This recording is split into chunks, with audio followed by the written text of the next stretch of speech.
Halloween is just around the corner, and children all over the country are finding the perfect costumes and masks. But what if the masks were made by a corporate overlord intent on causing doom to the children who wear them? In today's episode, we dive into the misjudged sequel to the Halloween franchise, Halloween 3: Season of the Witch. I am joined by two horror film enthusiasts, Kathryn Horan and Rob Kyle. This was a first-time watch for me, as I had avoided the film for decades. But was there more than meets the eye with this film? Was it as terrible as the critics and fans made it out to be? Does it deserve a revisit? Find out in episode 12, 8 More Sips Till Halloween.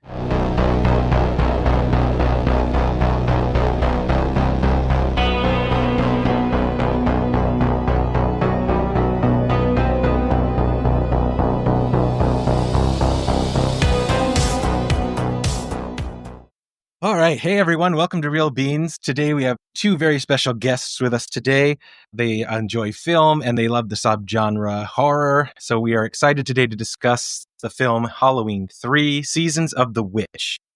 And keeping in the nostalgic feel of the season, we are brewing a cup of Door County Autumn Spice. So before we begin, I'm going to introduce our special guests. We have Kathryn Horan and Rob Kyle.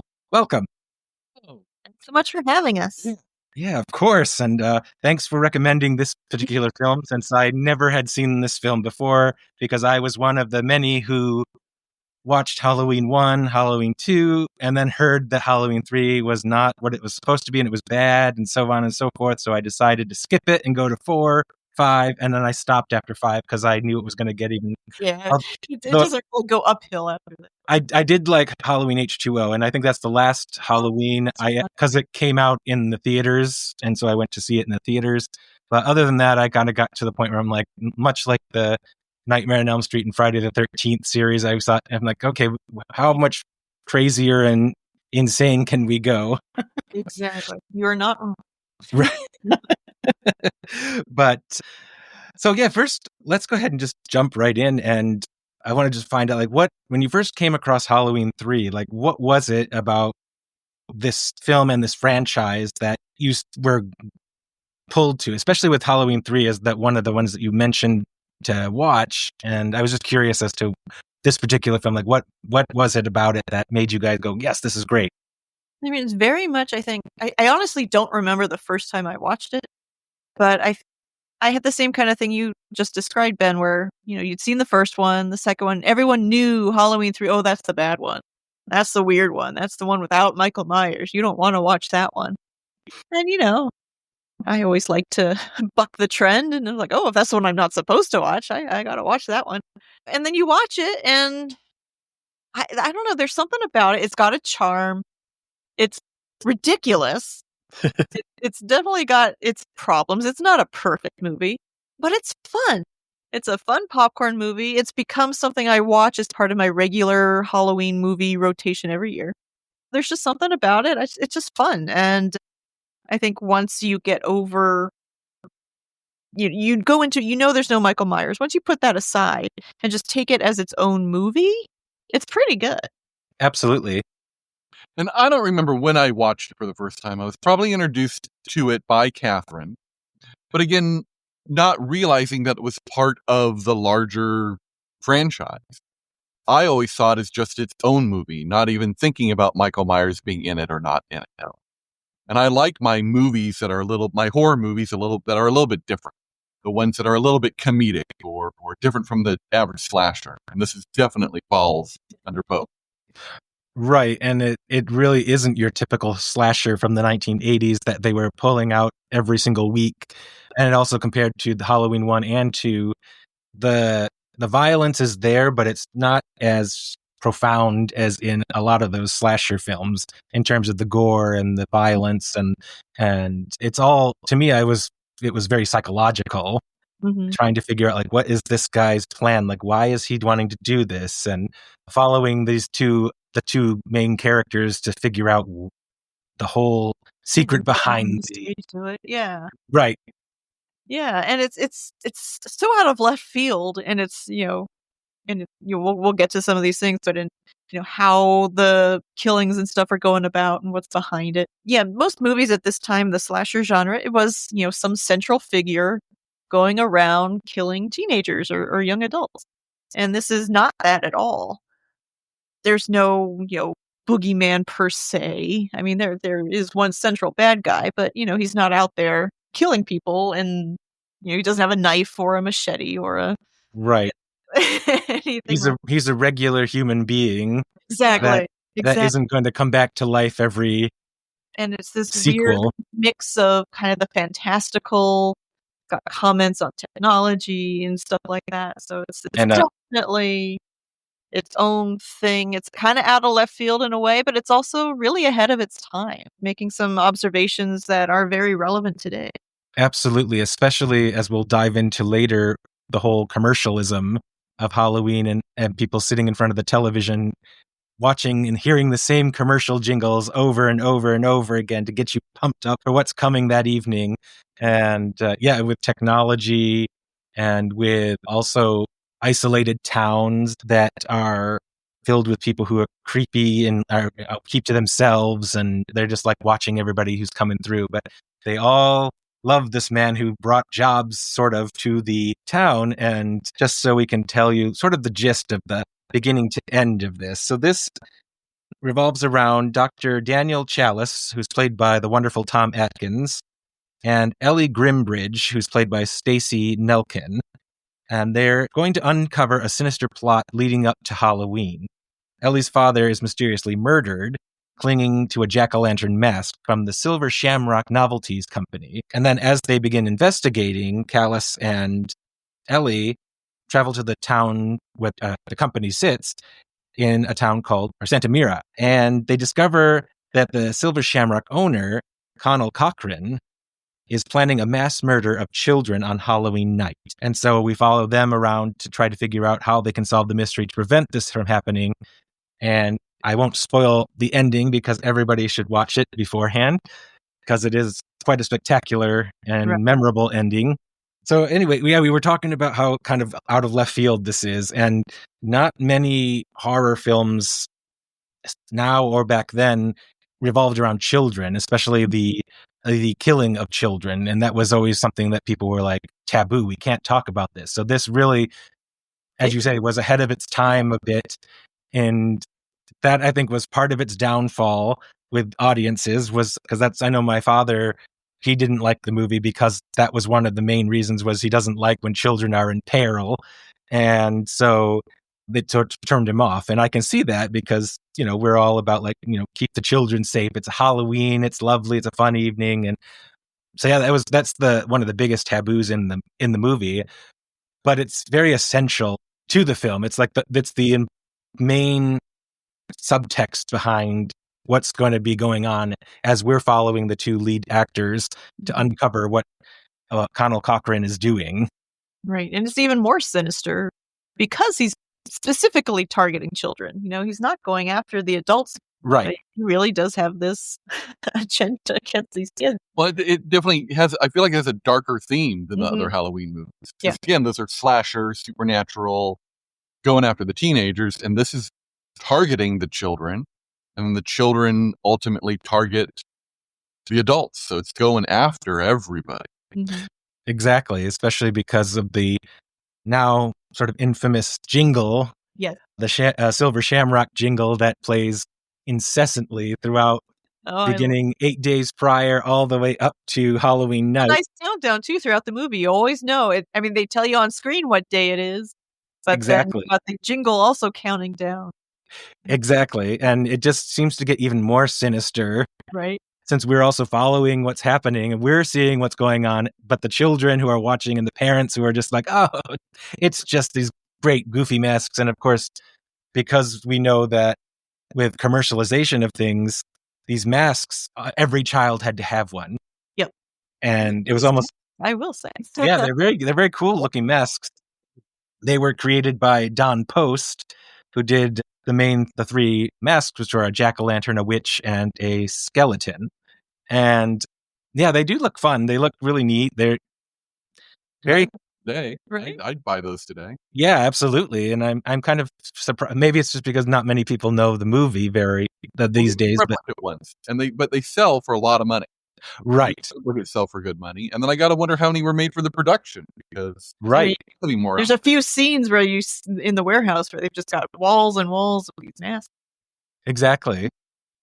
Yeah, so it was fascinating as we were watching and hearing the jingle, watching the children get obsessed with these masks, and when Tom Atkins' character comes to visit his kids with his ex-wife, he gives them sort of these plastic, Right. sort of the things we grew up with that were just sort of like, they're fine for what they are, They're, and they're like, but God. they're like, Dad, no, Mom got us these great fun masks from this Silver Shamrock company, Right. and Indoctrination.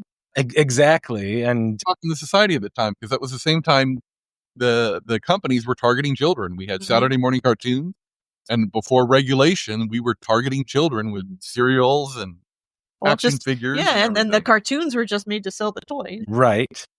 And of course, I remember when the Nike air pumps came out, and everyone they were targeting the children for that. So it was like, if you didn't have one, you were not the cool kid on the block. So if you didn't have these masks, you were like, you were considered outsiders, and you would see that the kids would like be dressing up as like a ballerina with the mask on, something that's totally not really connected to each other, but because the masks are so popular, everybody's got it putting on every type of character. It is fascinating to like kind of get wrapped up in all of that.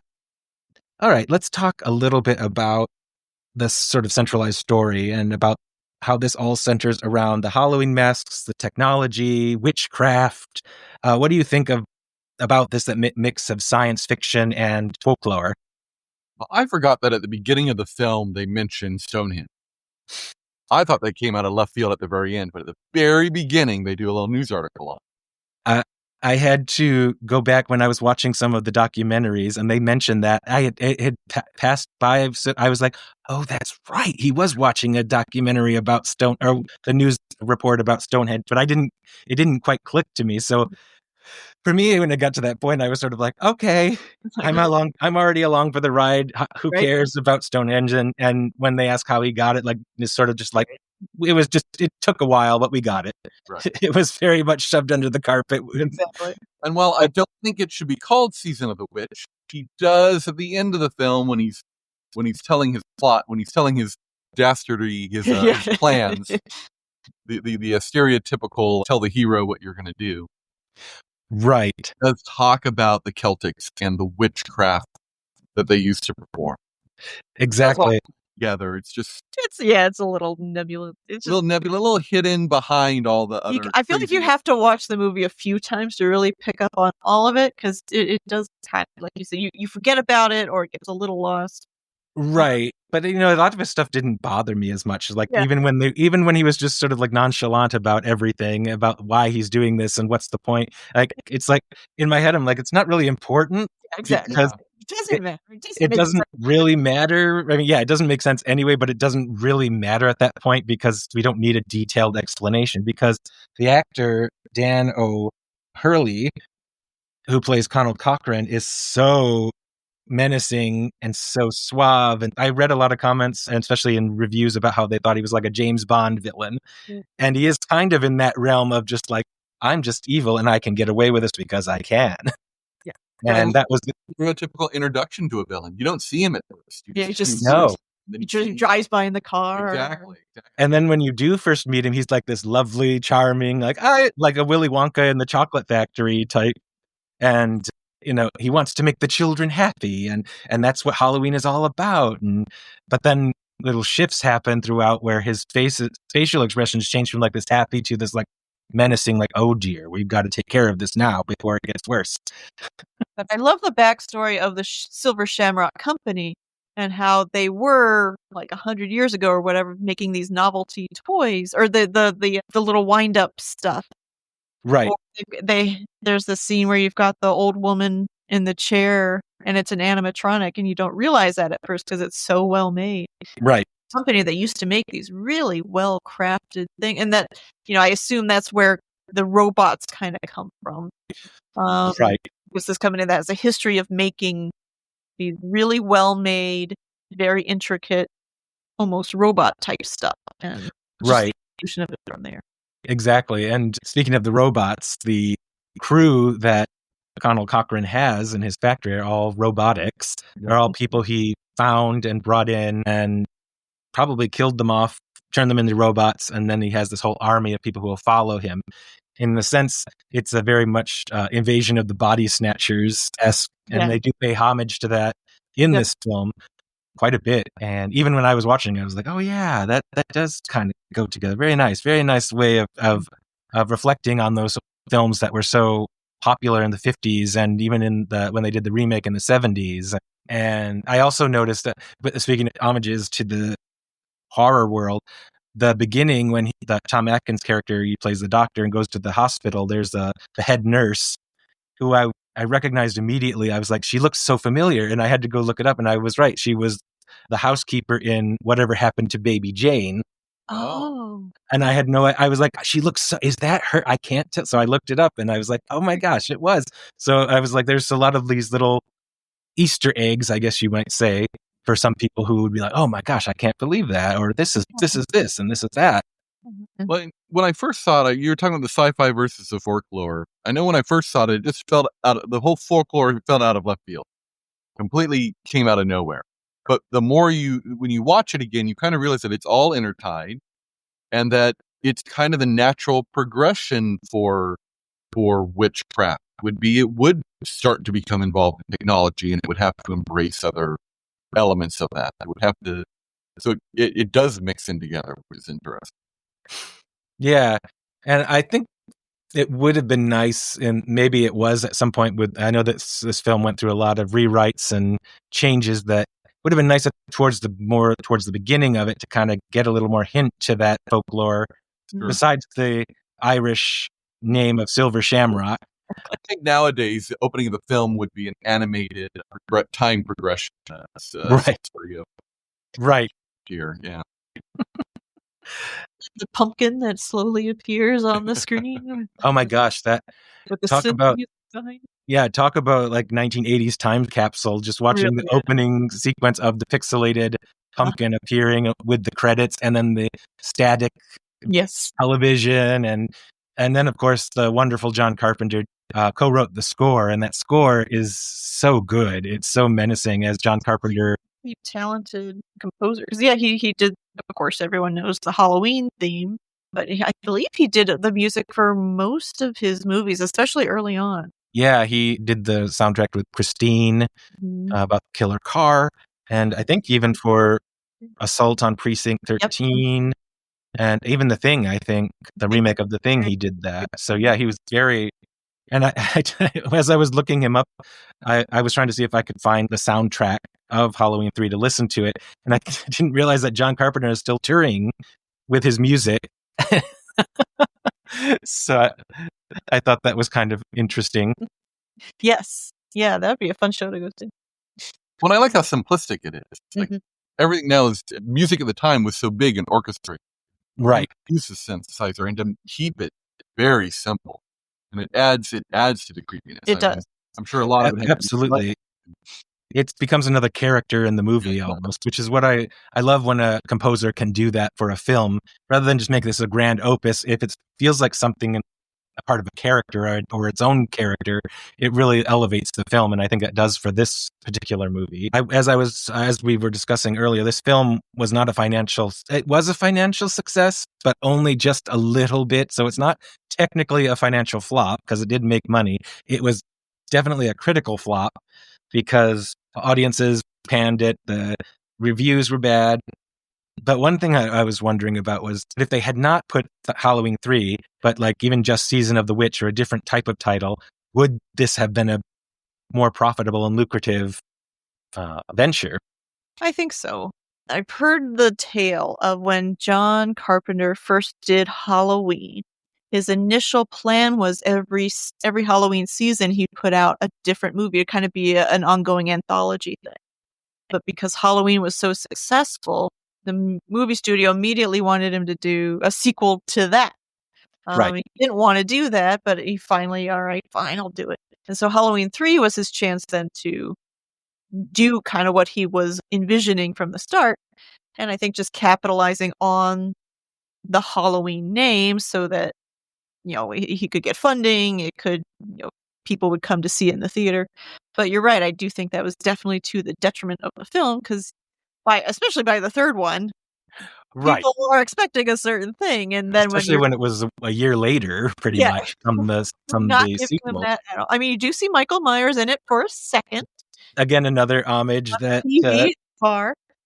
But yeah, if I were going to see this in the theater when it came out and I was expecting something after Halloween 2 and this is what I got, I think I would be disappointed as well. And of course that can really cloud your judgment when you're so upset that you can't see Michael Myers. You can't pay attention to what's actually going on to the film because you're so upset about the whole thing that you just don't care about the rest of the movie. It has nothing to do with anything. Yeah.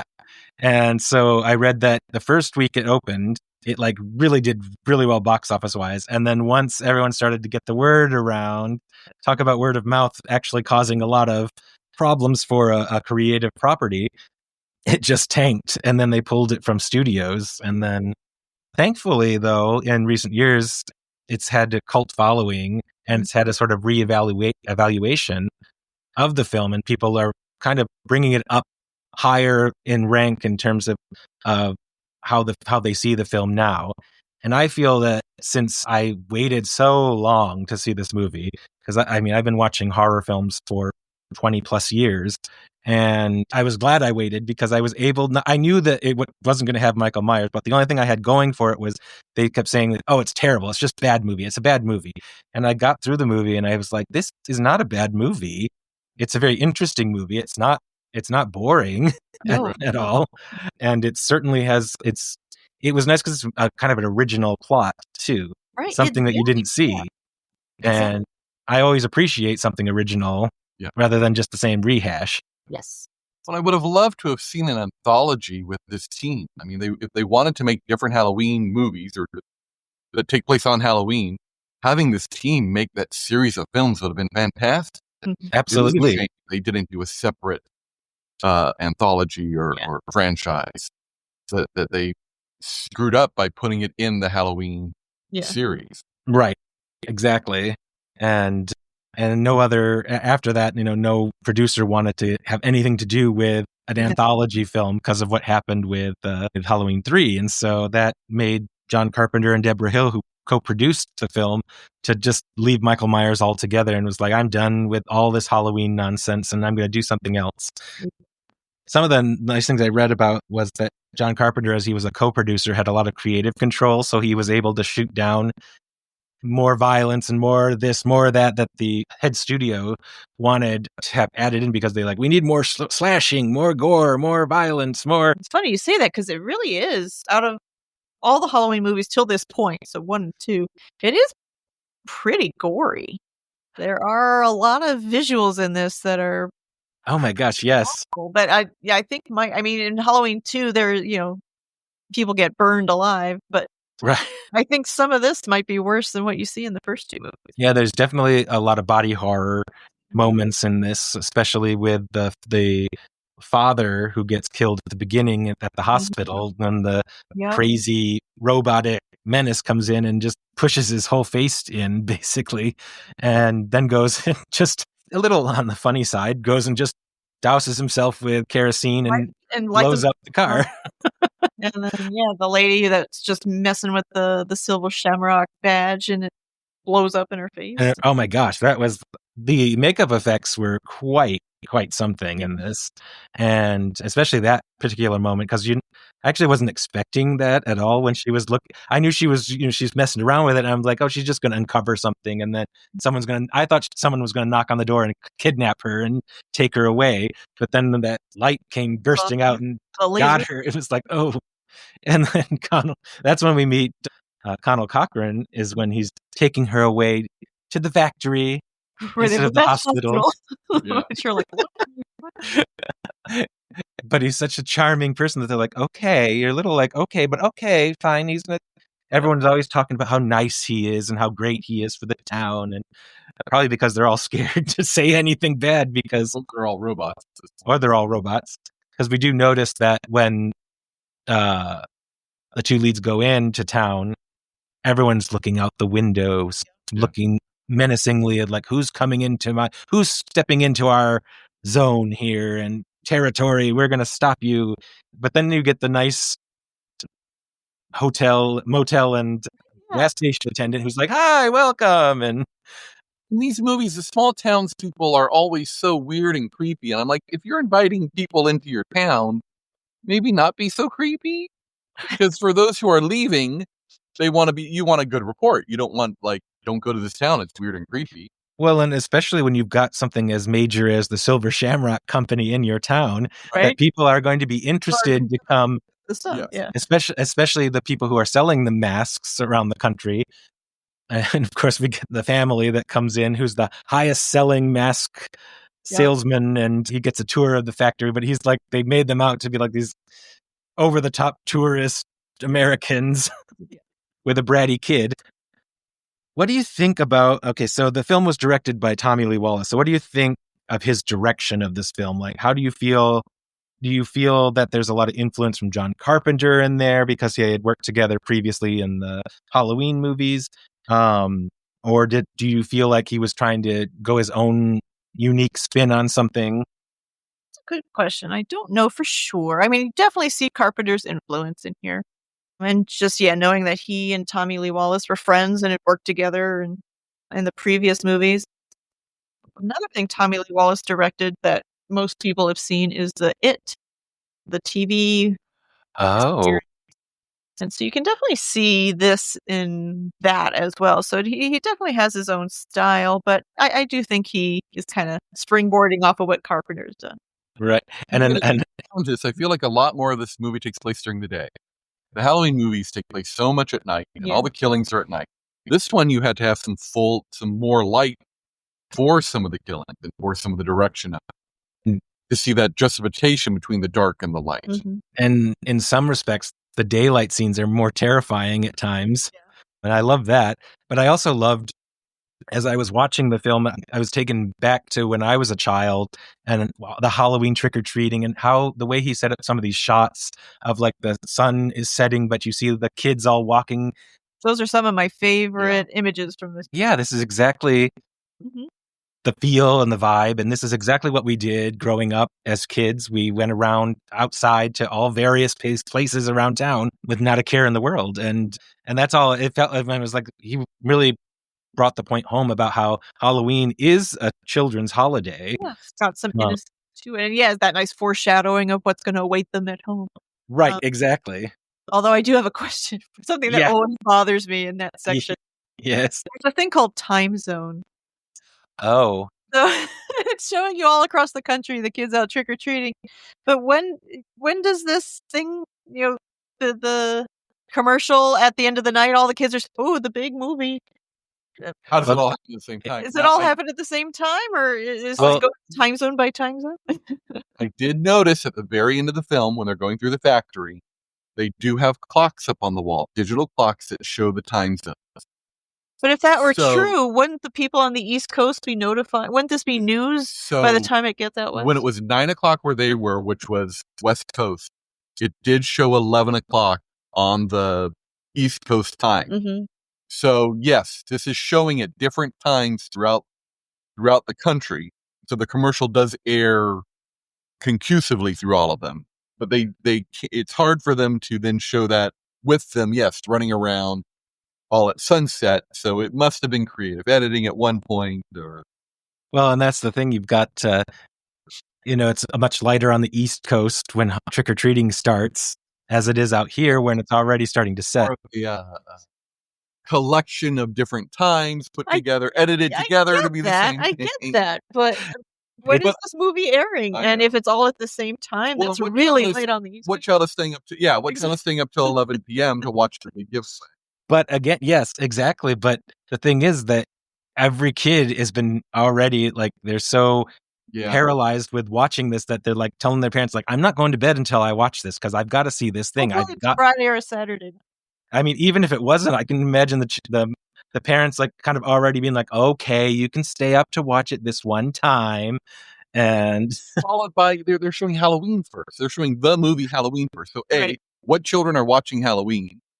And then B, I was wondering about that means that this movie takes place in our universe and that Halloween is a movie right.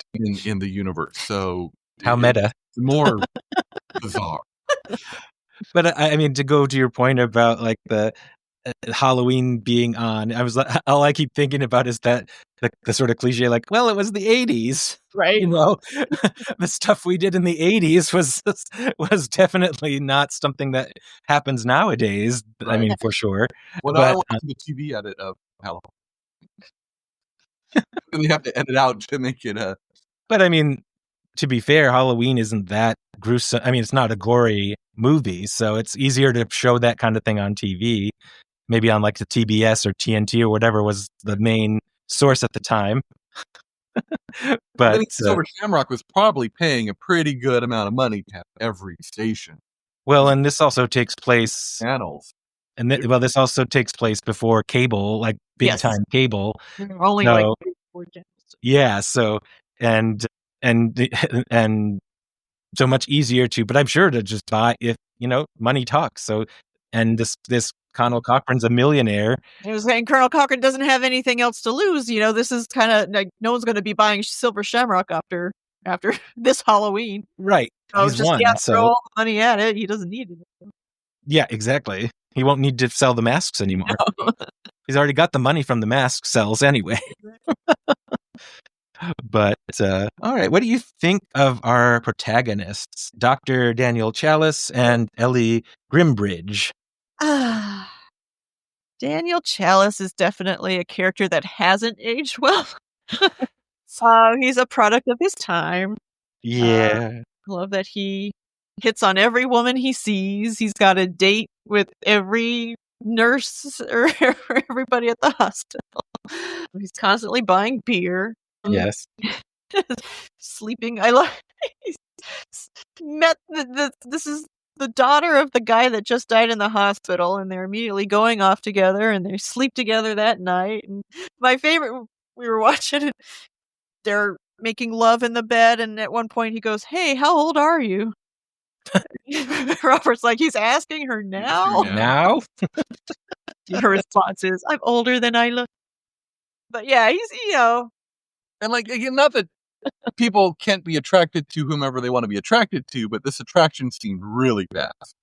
Yeah, I feel like something was missing. Like some of the story was missing in terms of the character.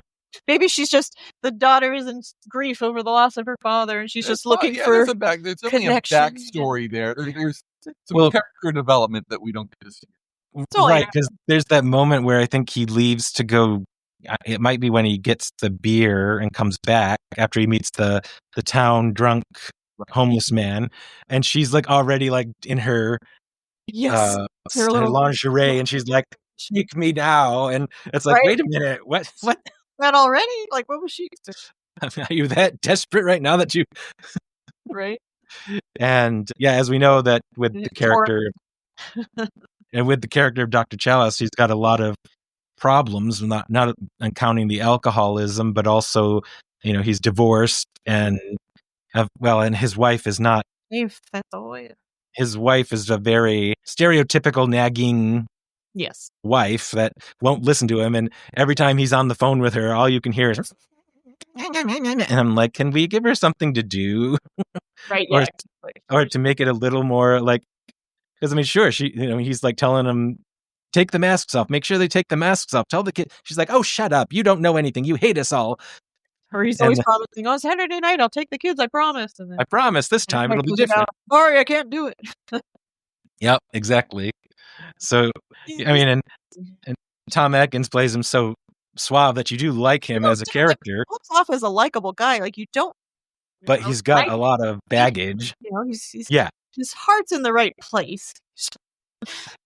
Yes, and he just got a lot of things going on, a lot of baggage in his life, and then Ellie, now we're introducing this character who's going to help, but they don't they don't have any discussions. They're like, let's just go. Let's go now and go to this Shamrock place and see if we can find out information about where he went or what he did and why this happened. And I mean, I know that the pacing, they got to keep the movie up because it's only like an hour and a half long. So they're not going to let it go on for a long period of time. Does she grieve over her father at all? Kind of, sort of. Like she jumps right into this investigation, I feel like. Yeah, it is very abrupt, especially because we don't get a moment. She doesn't have any moment of like really breaking down of like, because this is her father, that if she's here and she's looking for him, she obviously loves her father and they'd have a good relationship. But she doesn't really, she doesn't really come off as like, I'm really depressed that my father has just been killed. What do we want to reveal about what happens to her? Oh, I guess we can consider this a spoiler alert for anybody. But 30 seconds. Yeah.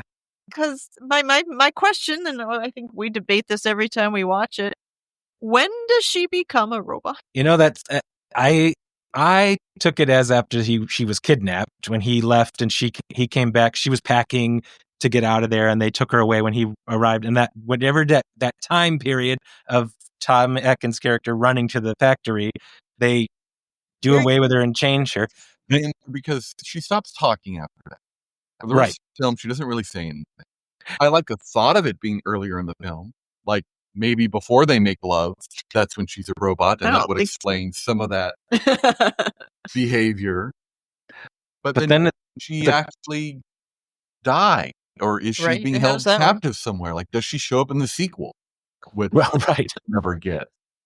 Well, but then the question also is like, if she is a robot, why is she helping Dr. Chalice ruin everything at the end with the big, when the big reveal happens and he tries to shut down the operation, and she's there just sort of helping along, not really doing much, but she's not stopping anything. So I kind of guessed that she was a robot when they were driving back, and she was just sort of just staring out. At first you could be like, maybe she's just in shock of what happened, but then all of a sudden it's like, I know something's gonna happen. Well, maybe that's part of the bigger plan. Maybe he needed to destroy the factory to hide the evidence, because we know that after that things keep progressing, whether or not the factory was there or not.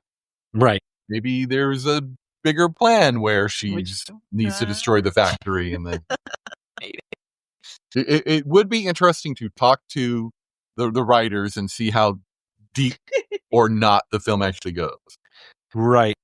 And I think because the first writer, Nigel Neal, had come up with this very psychological thriller, and that's when they wanted to go more gore, more violence. Right. And so then John Carpenter came in to do some rewrites, and then Tommy Lee Wallace did some rewrites. So you can definitely feel that, like, with three writers, not all working together at the same time, working in different sections, that I'm sure a lot of things that were in someone's draft that made it into the movie did not get answered in the rest of it. So like there might have been a scene or something with, because it's almost like, well, why did they need to turn her into a robot anyway? As like there wasn't really like any lead up to or a reason to put her just for the shock of it. We have the luxury of time to look back on it and analyze it. Right. I'm sure at the time they were just trying to write a film. Since we're talking about absurdities and things that are kind of questionable, what about where Tom Atkins' character has been taken and he's tied up, and of course he's forced to, which I found hilarious, to watch the rest of Halloween. But he takes the mask and throws it onto the thing, and it's like he just does it with perfectly. Right. There's like nothing, like he didn't have to like go and like drop it and try again, and because he's wearing it. These are children's masks. Yeah, off of him real easily. Like the children's mask would be tighter, and wouldn't they have like taped it to him or something? Yeah, I don't know. It was top of it. He was tied up in the chairs. Maybe he has a small head. I don't know, but it was one of those moments where I was like, okay, fine, I'll suspend my suspension of disbelief for this moment because we need to take it. Then he can't. Right. You're right. Have to advance. Exactly. But anyway, I just found that amusing. And I know a lot of people mention that as well about how did that happen? Nobody's that good, even the most professional person. Right.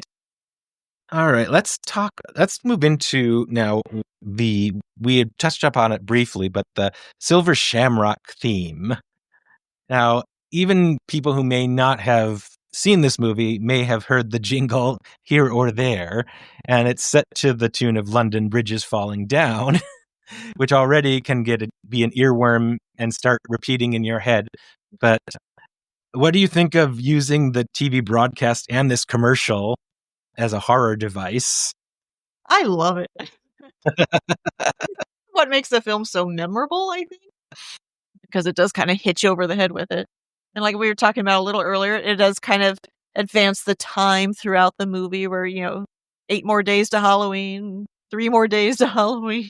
Right. We get closer and closer to the end date. So it does work in that way too. But I don't know. I think it's fun.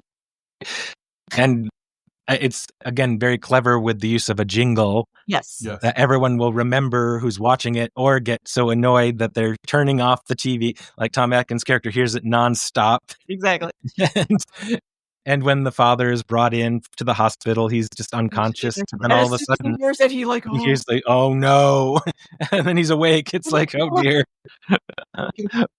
Paranormal Activity, where in Paranormal Activity, when they cut to the night camera, when they cut to the whole audience knows that something's going to happen. So whenever you hear this theme, you know that something's going to come up and prepare you for the evil of it. It's true. It's true. And again, it also is another character in the movie. Definitely. Because it's a happy sounding film and it's like, oh, get these masks. These are happy times. But there's also some sinister. And it's Tommy Lee Wallace. That's the voice. Right. And he definitely has kind of a sinister, gather round, kids. It's exactly. almost time. It's very eerie.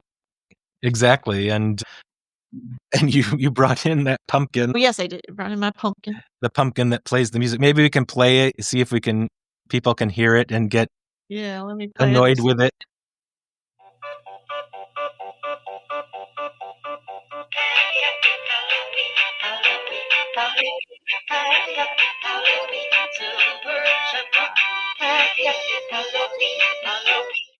Yeah, and that's basically the TV jingle each time it comes on. And over again. Over and over again. So you can definitely understand where adults would get kids would probably find it funny, and then they'd start singing it to everybody, and then... Or the adults would be totally... like, oh my God, please stop, please stop. Singing it too. Right. You get that in the beginning where Dr. Atkins, Dr. Ellis, when he comes and brings the masks to his kids and they've got the Silver Shamrock ones, they start singing the song and dancing around the living room. So right. I'm sure kids all over the country were singing the song incessantly. Exactly. And we all know that I know in the United States, I'm not sure elsewhere in the world, but we always seem to have all these toys that make these repeating tunes over and over that we have at Halloween, Easter, Christmas, and we all seem to love those, and especially if they're annoying. The more annoying, the better sometimes it seems. Drive your parents crazy, you're going to play it over. Right, exactly. So the film, we know, was a flop, but had a cult following that happened. What do you think sort of gained this popularity all of a sudden? I mean, I think because it is the outlier. So as people are going through and, watching all the films in a series, you're like, oh, this one's different. I think also, just like we've talked about, the movie is not bad. Once people got over that initial shock of, oh, wait, this isn't Michael Myers. What is this? We have a whole new generation of people watching these films now. And so they're not subject to the timeline of back then. Mm-hmm. They can now watch anything in any order. In any order they want. Especially in this age of streaming services where you can find it to watch. And if you come through it, you're like, oh, this might be interesting to watch, because it does tell you like what the story is. Right. So History of the World Part 2. There's no History of the World Part 1. Right. So it's almost, you could go into Halloween 3 and be like, oh, that's part of the time. And it's its own standalone movie. You don't need to have watched any of the other Halloween movies to appreciate this one. Right, because there's no other character No. that was in the other world, in the Halloween world, that arrived here, except for just the use of the film. Yeah. But that was just them being like kind of like A little tongue-in-cheek Yeah, and exactly. wink to the audience, and still kind of keeping it in that same Mhm. feel and vibe. One thing I also like about this as well is John Carpenter kind of has his own little troupe that he kind of collected here, especially in his early work. You know, Tommy Lee Wallace was friends with John Carpenter, and you know that led him to direct this movie. In real life, at the time, he was married to Nancy Keys, who plays Linda Chalice in this movie, and she was Annie in the original Halloween. Right. Tom Atkins was in The Fog, which is another John Carpenter movie. In that, he plays a character named Nick Castle. Nick Castle is the real life name of the original actor who played Michael Myers. In The Fog is also Jamie Lee Curtis. Jamie Lee Curtis is in this movie as the voice of the curfew announcer. Right. And then you've got Deborah Hill, who we mentioned briefly. She was a producer on this movie. Right. Producer on Halloween and Halloween 2. She and John Carpenter were also romantically involved at one point. And then you've got Dean Cundy, who's the director of photography. He did Halloween, Halloween 2, Halloween 3, lots of John Carpenter movies like The Thing. He did Back to the Future, Who Framed Roger Rabbit, Death Becomes Her, Jurassic Park, basically everything and anything. Yeah. So it's kind of a nice grouping of this kind of core. And you see that a lot now with like Ryan Murphy movies and shows. Right. Or Wes Anderson films. Yes, exactly. Where they've got these core people that And that kind could of to see when this was going to be an anthology type thing. Well, right. use these different characters in these other movies. Well, and it might have worked better today because we do have a lot of like Black Mirror and anthology style shows that seem to do well because people want shorter content and different content so quickly. So I feel that this type of movie, this type of idea of doing a Halloween movie, kind of like American Horror Story, as it were, because they would choose something different, but it would still be the same umbrella, as it were. Just a little ahead of their time. Exactly, and Because you can see the influence of it in in the way modern horror is going on. How some of it is absurdist, and how some of it uses same team together and uses the difference between the happy theme song and the horror of the film. Yeah. So right. it was kind of genre bending at the time, and now it can be used as an influence.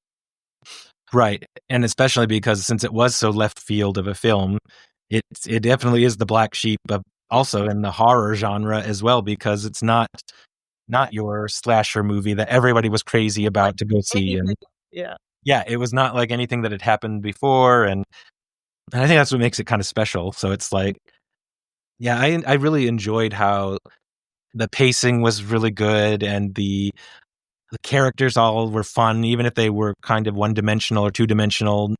Yeah. But they still, like, all of them were just like having a ball. You could see that they all were having such a good time and enjoying and relishing the. And they're fleshed out just enough that you do care about them. Right, exactly. And Dan O'Hurley, I'll bring him up because other modern audiences now might also remember him. He was in RoboCop as the evildoer in RoboCop. So he always liked playing those. Seemed to play those over the top. Yeah, yep, exactly. Let's be the suave bad guy.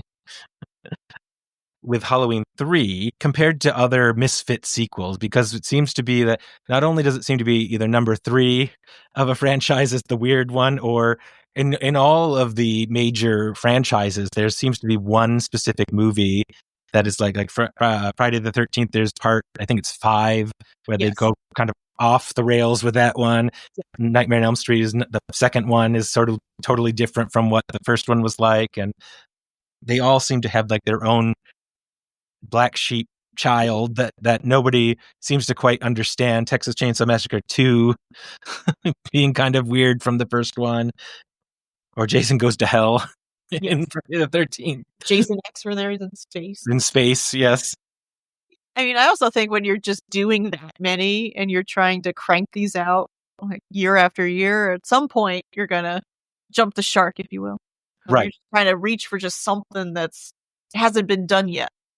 And it's like, since it's a popular commodity, it's easier to get the financing to do, which is how, I mean, they got the financing for Halloween 3. Yeah, exactly. Because of, but I do think all those Black Sheep ones, just, as a movie as a whole thing, it's just, this was probably the best one.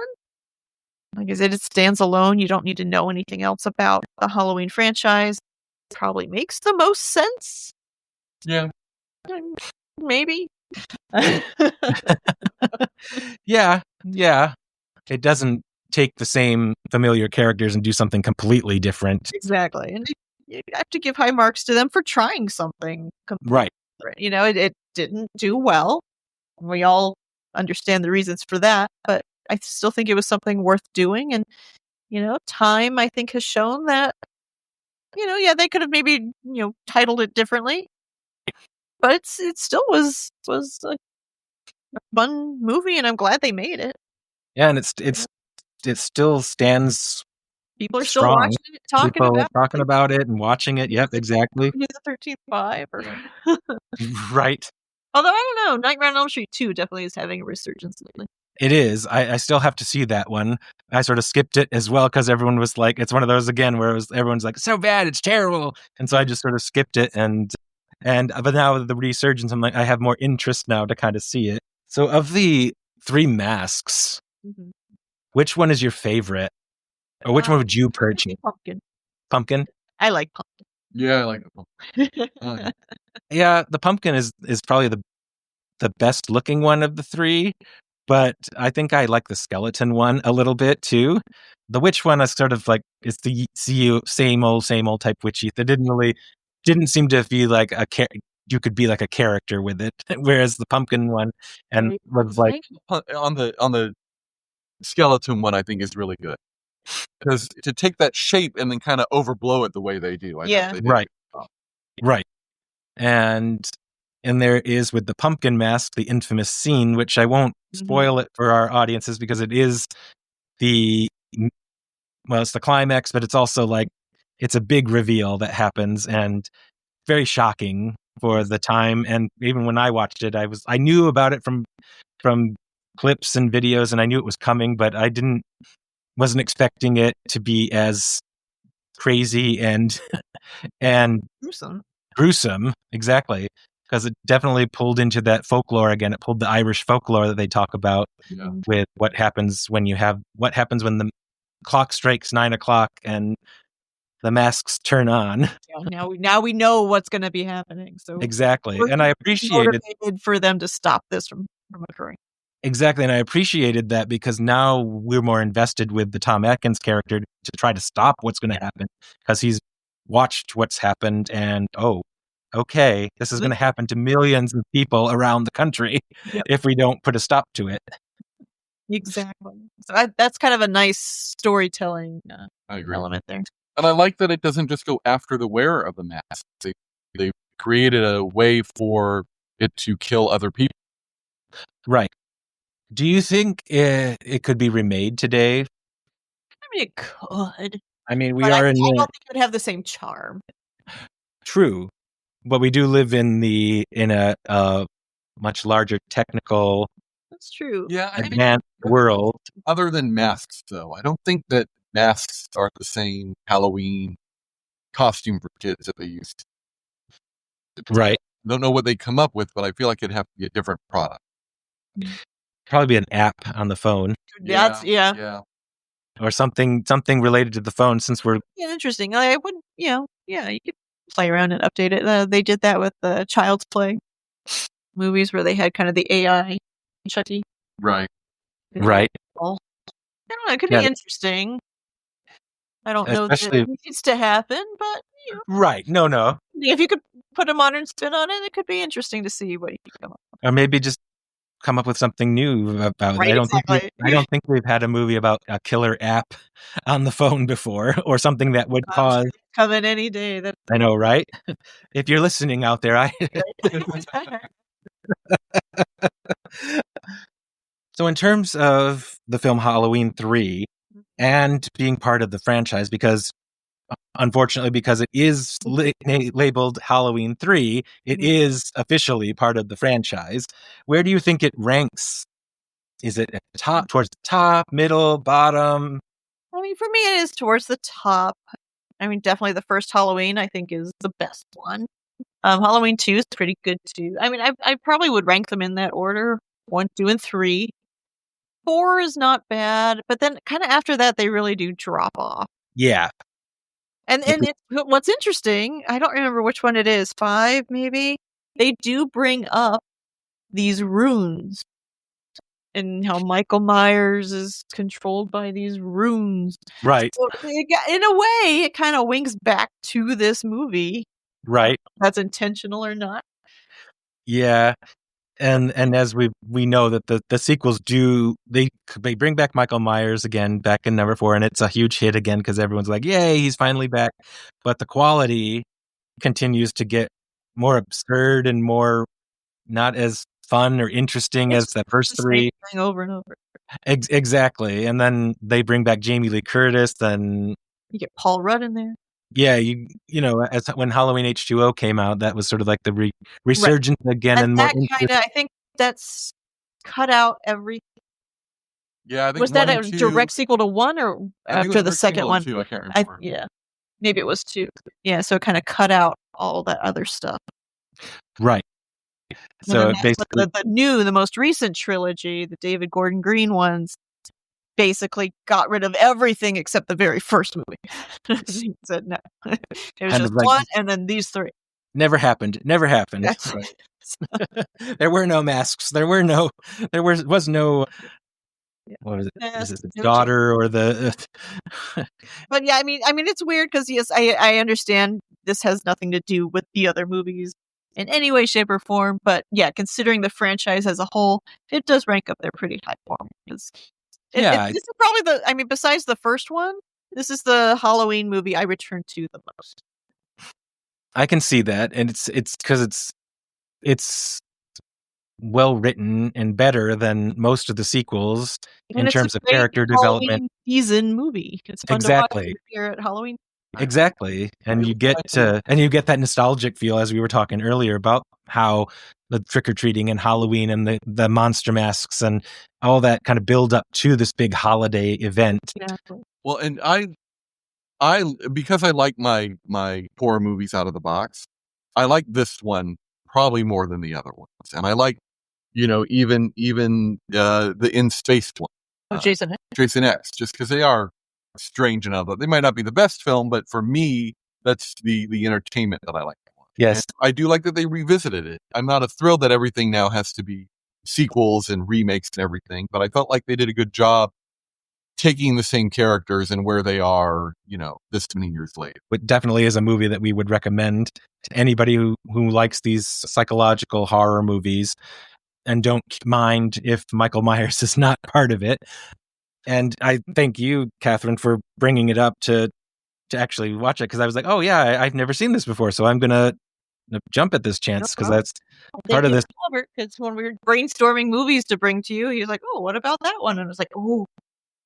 And yeah, and because I'd never seen it, the part of this with the podcast with Real Beans is I'm trying to find other movies that I may not have. I'm going to talk about movies I've seen before or movies that I love, but also movies that I had never seen that other people love, such as Halloween 3, just so I can also have my take on it, because they are movies that I have on my long list of movies to see that I still haven't gotten to yet. So it was a pleasant surprise to be like, oh yeah, let's do that one. Because where do you rank it in your favorite Halloween movies? Is it something you might watch every year? Do you think you might just revisit it much later? I think I would watch it more than some of the others. I mean, I love Halloween, and Halloween 2 is fine. It's just a continuation of the first movie. But I don't really watch any of the sequels except for Halloween 2. So I pretty much stop at 3. So I think if I was going to be rewatching, it definitely would be on that list of rewatching during the holidays, during the Halloween holiday. And yeah, as I said, I was very pleasantly surprised as I watched it because I was already going into it with a sort of, I had low expectations, which is probably a good thing. So I wasn't like completely like disappointed, but it was sort of like, okay, yeah, there's something in this movie. There's something with this movie and to this movie that I think people should revisit. And especially if you didn't like the film when it first came out. Yeah, I gave it another chance. Like I'm trying to get my father who didn't like the film another shot. Like, try it again and see if you like it. Ooh, keep us posted on how that. Yeah, I know, right?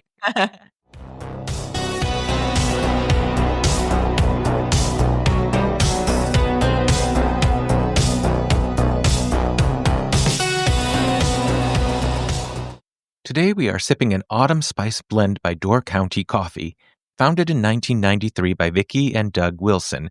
This family-owned business uses Specialty 1 grade Arabica beans. Specialty 1 refers to the top 2% of all coffee beans in the world. Door County provides small batches and flavor coffees throughout the year. So it's no surprise that the autumn spice blend is only available during the months of August through October. The tasting notes are what you'd expect: cinnamon, hints of nutmeg, allspice, cloves, and a hint of pumpkin. Now, what do I mean about grades of coffee? Coffee beans are graded on a 5-level scale. Grade 1, or specialty coffee, as I mentioned earlier, is the top 2% of beans in the world, with only a couple defects allowed in a whole sample. Grade 2, or premium, is still really good. It's what you might see labeled gourmet. Then it goes down. Grade 3, or exchange grade, is more average grocery store coffee. Grade 4, which is below standard, is what usually ends up in instant coffee. And grade 5, which is called off-grade, well, that's the kind of bitter sludge that gives diner coffee a bad name. So when you're sipping Door County's Autumn Spice, you're tasting beans that made the cut at the very top, which is why the cinnamon and clove notes come through clean and smooth instead of office sludge. I brewed this blend in my automatic coffee machine, and the flavor was smooth, had a bit of bite with the spices, and provided a warm cup on a chilly autumn morning. You can find Door County Coffee on their website or at Amazon.com. And what did our guests, Kathryn and Rob, have to say about their cups? I like those seasonal flavors and those notes. It does have that cinnamon, the nutmeg. You could taste that. It's very, very pleasant. Yeah, it's not like coffee without cream or sugar. I don't really either. So having it black is a new experience. But I do enjoy. Yeah, you can smell the pumpkin spice right away. Right. I'd be curious to add a little bit of cream to it, and yeah, it would probably make it. See, I drink my coffee black all the time, so I taste it definitely. Yes. But I know people prefer adding the cream and sugar to it just because. I mean, yes, black coffee is not my favorite, but you can still taste the you get the full sensation of everything before you cover it. Yeah, the smell was very pleasant when I was brewing this morning in my machine. I used the regular drip coffee machine for this one because it wasn't a specialty coffee of any kind. And with flavored coffees, I'm always hit or miss because sometimes it can be overpowering. Right. And this one, I think, is pretty smooth and mellow. It's not overpowering in terms of the spices. And it's very smooth. All in there, which is nice. What's that? The hint of fall in there. Yes, and that was mixed with the horror of Halloween 3 and the nostalgic aspect of fall and what it brings, and I thought it would be a perfect combination. Thank you for joining me here on Real Beans. This was a fun experience, and I'm so grateful to have you show me this film and to introduce me to it. So now I can introduce other people to it and say, yes, you're missing out if you don't watch it. And you're like Silver Shamrock spreading the. Yes, exactly. I'll make a jingle and post it on Facebook. I thank you both for coming on here and to be a part of this. And I'm sure we'll talk again with another movie coming. And yeah, so thank you. Thank you Kathryn so much and Rob. This was a lot of fun.